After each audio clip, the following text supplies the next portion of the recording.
Okay, now we're recording about halfway through. So at Long Beach Memorial, when we send out the email with this PowerPoint, you can go to this link and it will take you to the front page of the volunteering area for Long Beach Memorial.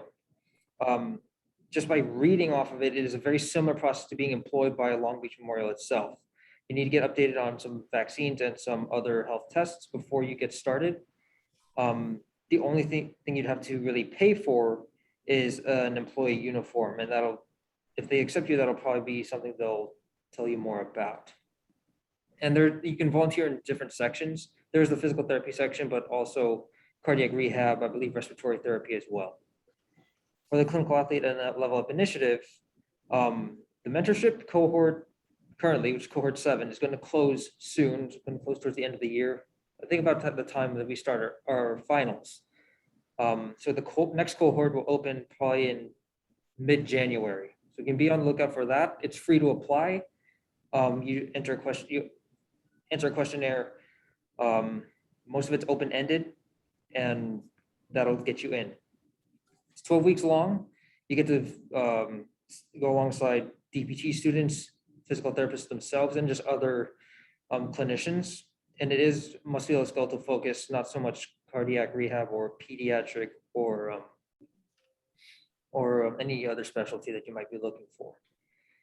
The email list is available on their Instagram at the Level Up Initiative. So just go ahead and check them out.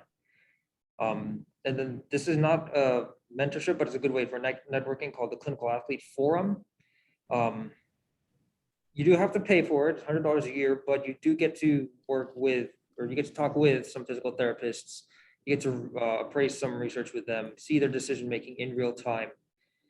And they also have sort of resources that help with within the exercise science major itself. So they have a statistics helping area. They do allow you to share articles, and you can share articles that you have. And it's I guess just a good way to practice talking with sometimes patients. You don't see patients on there, but you can see how clinicians would interact with a patient, and you can also interact with the clinicians themselves.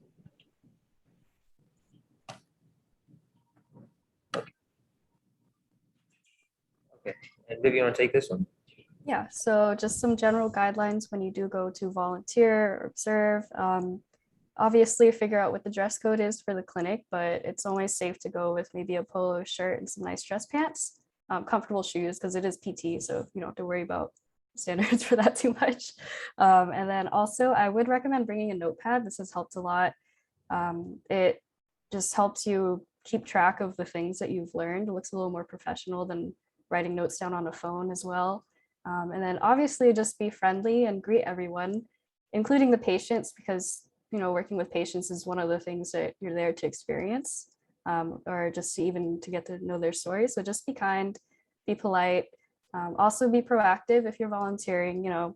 If you're just standing there, maybe ask if there's anything you can help with, things like that. And then also know when to ask questions. So that just means that obviously if a therapist is in the middle of working with a patient, then maybe save the question for later when there's a little more time for them to pay full attention to the patient. So it's pretty much common sense, but important points. All right, thank you, Vivian. Dr. Madsen, did you have anything to add? No, not really. You guys covered everything really well. Whenever I tell students about volunteering and those that are interested in volunteering, I personally in the clinic, I like to see people physically come in and drop off a resume, because it to me kind of shows me that you're willing to physically come to the facility. And of course, they'll be able to see you as a human being in light of all this quarantine, and everything that's virtual. So, if at any time you have an opportunity to physically go somewhere and drop off a resume about yourself, do so. And then just follow up on it, like give them like a week or something and then call back. Or at least if you're dropping it off with like a front office person, get that person's name and make note of it so that when you call that clinic or hospital again, you can talk to that same person and say, hi, yeah, this is Brenda. You know, I came by last week and dropped off my resume. I'm just wondering if anyone has had a chance to look at it, if you guys are offering any volunteer hours. I also recommend spreading your hours out. Again, it's hard because of the quarantine, especially in hospitals and stuff. They're really picky. But like, you know, outpatient is probably going to be a little bit easier just because their rules are going to be a little bit more relaxed. You know, a nursing home is always dreaded. Everybody's like, oh God, don't go to a nursing home. But, you know, some of these places you really should get your feet wet in. That way, if you do volunteer there, or maybe, you know, you end up working there as an aide, you get that experience that you can carry into physical therapy school, and you'll be that much more ahead of the game because you've seen a patient population that maybe you're not comfortable with, you know, be it pediatrics or, you know, nursing homes or whatever. Before I got into PT school, I started off as a volunteer, and then I ended up working as an aide in a nursing home. And it was great experience because I was able to see like Parkinson's and Alzheimer's and strokes and dementia and just all kinds of stuff that I think initially was kind of scary, you know, because I've never seen it before. But when you're in an environment where you're being supervised by other professionals like physical therapists and OTs and nurses, it's not as scary because you don't feel like you're alone and you don't feel like you have to work with this person by yourself. So that kind of experience is, you know, priceless. So definitely try and spread out and see if you can. I mean, even if you can get into a hospital and just shadow, you know, at least you can kind of see from the beginning what physical therapists do. And then you kind of progress your way into outpatient. So, you know, spread your wings. Don't be afraid to try something that you're not sure about or that, you know, you might feel intimidated about, because you'll be happy that you did. And all your guys' points about being professional when you are volunteering, yeah, it's all common sense. I mean, the number one thing you want to do is get your foot in a door and start getting those hours. So as you volunteer, hopefully, you know, you'll find the environment that's right for you. And then maybe that will turn into a paid aid experience. And that's even better because now you're going to get more responsibilities and you're going to get a bit of a paycheck. And that always looks good on your application. So yeah, any other questions you guys have, you know, feel free to ask me. Thank you. Those are really good points. Coming from experience. Okay, and now we're going to open up to the floor to any of the club members who want to share their experiences, whether they've been good or bad. So any clinics that you've been to, that you've been a volunteer at, that you've worked at possibly. What are some of your times in a PT clinic or a PT setting?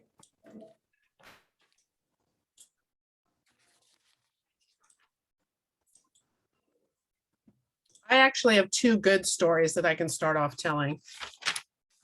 Sounds great. Yeah. Okay, so one of them was when I was working at the nursing home. This was when I was first starting, and I was really excited, and oh my gosh, you know, I'm starting off as a volunteer physical therapy. This is so awesome. We're going to make everybody better and things are going to be great. Well, I was volunteering with a patient who was using a cane. She was recovering from, I don't know, something, total knee or whatever operative procedure she had.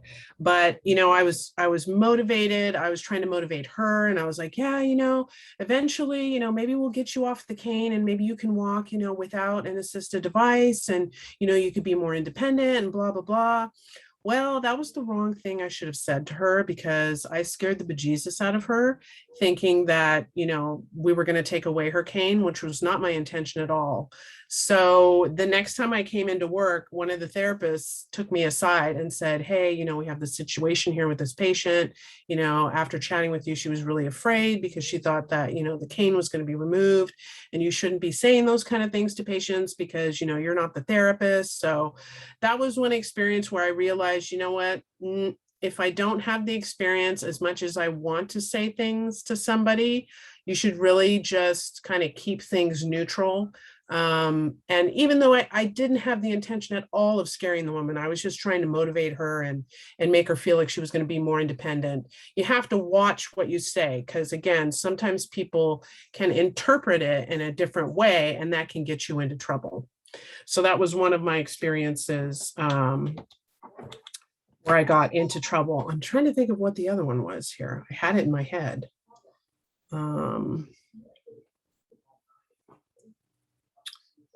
Oh, yes. Okay. Another one. I was at that same nursing home, and I was working as an aide, and I was exercising a patient. And she had a seizure on me. She hadn't had a seizure before, ever. I was exercising her. Thank God we were in the physical therapy gym. And her eyes just opened up really wide, and she went into this full blown, like, shaking seizure, about scared the bejesus out of me. But there were other therapists there. There was an occupational therapist there. We basically rolled her on her side, because typically in a seizure, you want to make sure somebody doesn't bite on their tongue or choke if they're going to vomit or whatnot. So she had the seizure, and she recovered, and she was okay. But oh my, I totally freaked out, because I was like, oh, I wasn't doing anything. All we were doing was exercising. We weren't doing anything different than she ever did. But, a situation like that, you never forget, and the therapists are like, don't worry about it. These things happen. It wasn't your fault. You weren't doing anything wrong. So again, yet another experience. That I had that was, again, it was just a random event, but these things can happen. Usually they don't happen when a patient is exercising, because usually you're getting their circulation going. It's usually when patients are static and not doing anything for hours and hours and hours that there could potentially be a problem. So that was another kind of scary experience that I had in a nursing home environment. So anybody else got stories? I can go next. Yeah. So similar to your story, but it wasn't a seizure. So she was exercising, she was laying down, and then she got up and she suddenly felt dizzy, and she just kind of came onto me. And it was like, I think my first month working there. And then one of the therapists like rushed over to help me, because like I'm not a big person myself.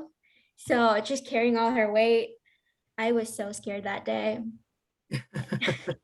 But it was a good experience, like just to like make sure like anything could happen, just to like stay in the moment, I guess. Yeah, absolutely. Especially if you're working in a hospital or something, and you're getting patients up out of bed for the first time. Maybe they just had a surgical procedure, and, they've been laying down for a long period of time. I mean, even just sitting them at the edge of the bed could be an event for the day. Or maybe just going from sitting to standing could be an event for the day. But, eventually you do want to get these patients to be mobile and take a few steps, but that may involve them all of a sudden saying, oh my gosh, I feel lightheaded. So that's why typically you'll walk behind them, or you'll take the wheelchair behind them, so that you at least have something that you can put right under their knees, and then boom, if they had to plop down, they could. But other than that, like working as an aide, it's really rewarding. And then you just learn so many things, not just like about physical therapy, but just about like how to interact with people in general. Absolutely. Yeah. And that's the most important part. Physical therapists, you have to learn to be flexible with different personality types, people that may not like what you're doing, people that may love what you're doing, people that may be totally indifferent to what you're doing, have like no reaction. So you have to be able to be flexible with that. And I find that humor is usually something that most people can relate to. So I usually end up making fun of myself, or saying something funny, or just doing something of that nature that kind of lightens up the situation. I had a clinical instructor once when I was going through my internships years ago when I was in PT school say, Brenda, your sense of humor and your ability to lighten up the situation is really what's going to get you through this profession, because that's what people need when they're in pain, or when they're scared, or when they're defensive. Humor tends to break that ice. So that's something that I tend to use.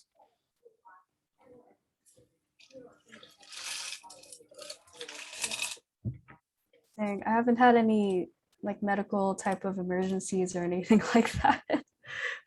But That's a good thing. yeah, I think maybe a lighthearted story is back at my very first, or no, it was my second place that I was just shadowing at. And then one of the patients, she had like a 2-minute conversation with me, maybe. And this was back in high school, so I was still pretty shy. So I was already like honored that she was just speaking to this random high schooler who's just standing there kind of watching. And then the next time she came back, she printed out this article like related to what we were talking about. So that was one of my first close patient experiences with PT, but it was really funny. It was sweet of her because she was older too. So obviously she could have just like shown me on her phone, but I don't think she knew how to do that. That's cute. I had a similar experience to you, Dr. Matson, in regards to like kind of overstepping my boundaries. That was the last PT clinic that I was at. I was just over. At that point, it was a little bit of shadowing, a little bit of trying to see. The physical therapist was fine seeing how I interact with some of the other aides and kind of shadowed them. One of the patients had a little bit of pain in some of their shoulder. I kind of dismissed it, and that was not. I was taking side like, hey, you don't have the experience yet either. Like, just kind of tone it down a little bit. So I had a little bit of that sort of arrogant mindset back at that clinic. So that was a good eye opener for me. Good. Good. Sometimes you need to have those experiences to know what not to do next time. I think another lesson that I learned kind of working is kind of like related to, keeping things humorous and lighthearted. But like, don't take things too personally, especially with what you described about how everyone has different personalities. It's just how people cope with what they're going through sometimes. So just like do your best to be polite, figure out maybe what kind of approach that patient might like more. But yeah, just like don't be too hard on yourself. Like sometimes I felt like I internalized like, oh, it seems like this patient really doesn't like me. But then after they were discharged, they would give like glowing, reviews about the clinic and things like that. So it just depends. Yeah, we usually say in the clinic, kill everybody with kindness. So you just kill them with kindness, whether they like it or not. You're going to be kind to them as much as you just want to, do something else. You just kill them with kindness. So that's what we do in the clinic.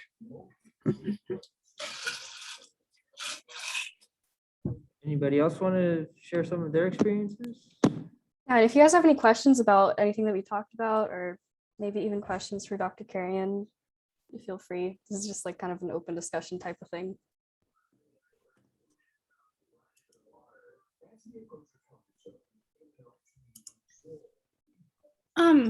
Do you work at the PT at the beach clinic on campus? I do not. They've been trying to get me to work there, but I just can't do 5,000 things at once. So I actually work at an outpatient clinic in Tustin. So. Okay, cool. But yeah, I know that the clinic there, I think they're pretty open, to taking volunteers and shadows and stuff, of course, because they're on campus. So, and it's really convenient because they're on campus. So if you're already on campus and you're looking for an experience, then go for it because you'll get a little bit of outpatient and then it's attached to a gym. So you can see exercise and all kinds of goodies too. Would the best approach be to just like walk in and have my resume and like talk to the front desk person, like what you guys were talking about earlier? Just say, hey, I'm a student on campus and I'm part of the pre-physical therapy club. And I wanted to drop off my resume here because I'm interested in physical therapy and I need some hours. Is there anyone specific I should leave this resume for or that I should contact when I follow up? Just be proactive that way and you should be received really well. Okay, thank you. And also one more question. I don't have any like medical background on my resume. Like I worked at In-N-Out and a nightclub. So Okay. is that like Well, it's customer service, In-N-Out. Yeah. The customer's always right, whatever. So, I mean, all that stuff will apply. So you at least have some experience. And I mean, when you're volunteering and shadowing, they don't expect you to have this, 5-star resume. You're just starting out. So you just show them what you have, and, you can tell them, if they choose to interview you or whatnot, you just tell them the skills that you've learned from where you've worked.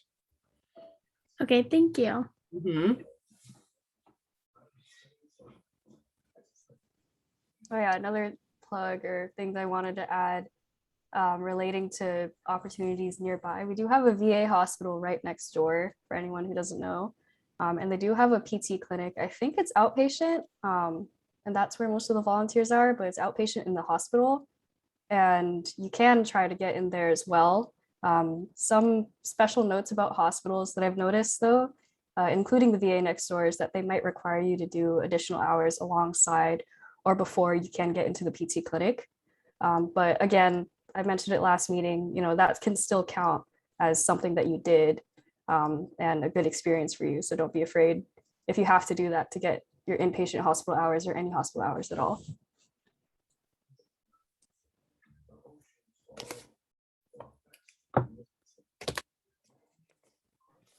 All right, what do you think, Vivian? Should we move on? Yeah, I think we can move on now. All right. And then, all right, so this last page is going to be some of the contacts we have. Phone numbers for Long Beach Memorial are on here. I do suggest you look at the application page before you call. I'm just from what I've seen over there, I don't think they really like cold callers, honestly. So just take a look at that application page first. There's also the phone number for Kaiser Permanente and Downey. That one seems a little bit more open to a cold call.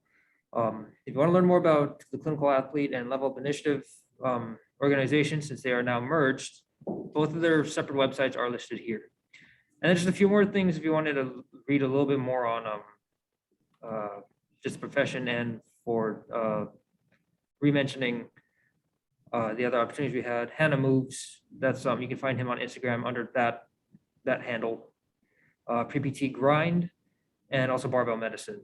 Barbell Medicine doesn't really have volunteering things, but it has a few things that you could apply to when you're trying to look through your or trying to get in the mindset of clinician. Oh yeah, the pre-PT grind hours are free. They do offer other services, I think, that are paid, but you don't have to do that stuff. So if you want your virtual observation hours, then it's free. All right, and then now we're going to have our Scribble.io social. So I'm going to stop sharing. I should probably stop recording now too.